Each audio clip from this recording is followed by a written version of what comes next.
and things that they're good at. Mm-hmm. It's like I still struggle, and I struggled a lot with like the fact that I didn't feel like I had that, and like what did that mean, and like did I actually have that, you know?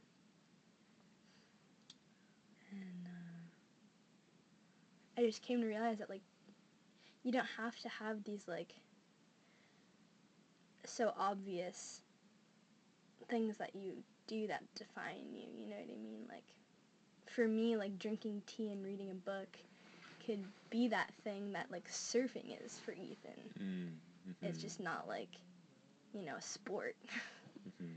And it's something that I do in seclusion, but that doesn't mean that it's not as valid, you know? Mm-hmm. What about you? What are your thoughts on Um, I feel like the place where I get like a sense of like meaning from, I was kind of thinking about it like in terms of like when I feel that moment where I when I was having a similar conversation with my friend earlier, I described it as when my soul cord is plugged into heaven's outlet. Forgive me.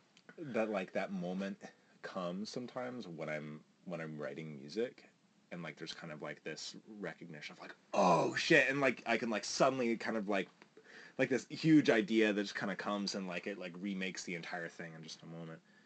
Um, and sometimes that happens when I'm thinking about something too, and it's like a similar thing. Like if I'm introduced to an idea that just kind of like shifts the entire perspective of something. Those are the moments that I feel like give a lot of meaning.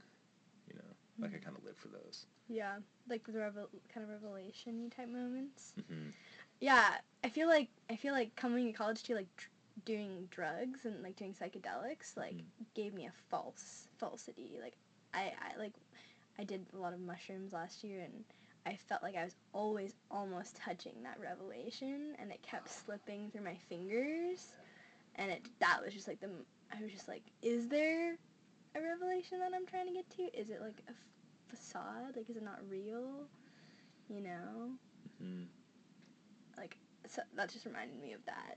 I totally remember that when I was like when I was in a space where I was doing a lot of psychedelics, that sensation that I was like constantly like on the brink of some huge like revelation, but like I never like really peeked over into that fully. Which is why I think it has to come from something, I don't know, like that. Or like, for me, sometimes reading really theory that like opens my mind, gives me those moments. Yeah.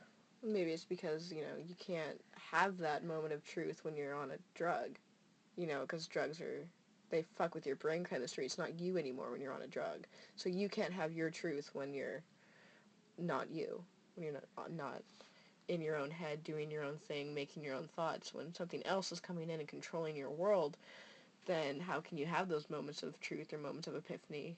Because it's not you. It's whatever's taking hold of your mind and taking your mind wherever it went.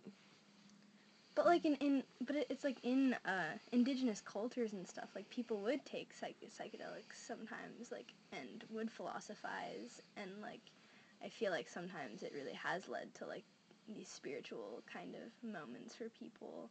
But maybe not, you know, Yeah, it wasn't meant to be when you were looking for it. Maybe, but like I don't know, the thought that I couldn't find like any kind of vestige of truth when I'm on a drug because I'm not me when I'm on the drug. I don't feel like I'm me ever. You know, like that's like that me is probably actually the revelation, which like the drugs kind of point and make me recognize that I'm not there.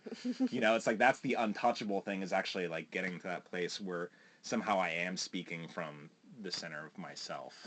You know, like I always seem to be like flirting with some kind of thing that some kind of insincerity, like even when I'm trying as hard as I can to be sincere, those are the moments when I'm like probably like the most like abstracted and like the most like pretending of any kind of like identity I could be in that moment.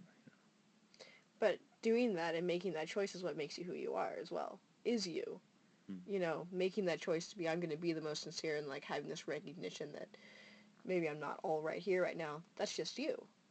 You know, that like is who you are, and those choices you make and the actions you do are who you are. You know, because that's your conscious decision. That's your doing what you're doing. And when you're being insincere, when you're fabricating or when you're lying or when you're, just going through the motions. That's still you. But that's you with the knowledge that you're doing these things. It's not like, oh, I have to get to be somewhere where I will be me. You are always you. It's just you in different stages. You in different parts. You in different headspace.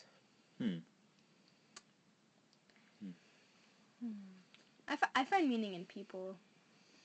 That's, like, where I find meaning, too, is in, like, my relationships with people, like, my loved ones.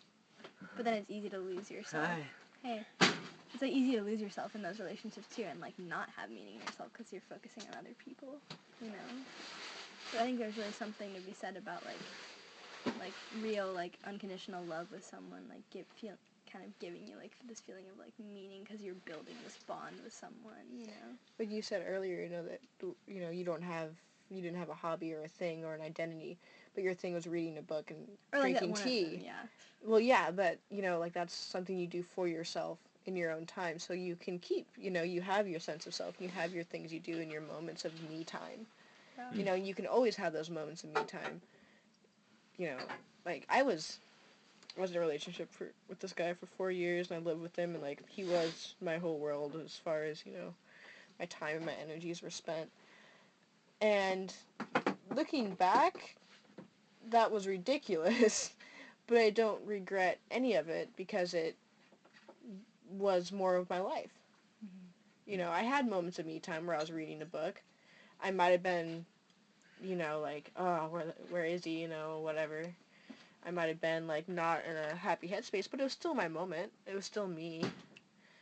And it was, still these spaces. It's just, everything we do happens. Like, it's part of our lives. It's part of our history. And I feel, especially younger people, like people in high school, oh, my world is ending, or, oh, all this turmoil and all this crazy stuff that's going on, and, oh, I don't want to go to the party, but I have this peer pressure to go, so I'm going to go, and then they're like, oh, man, I wish I hadn't done that. Well, great. Wish you hadn't done it. Don't do it again. But don't discredit it, and don't forget it. That happened. Accept it. Like, love it.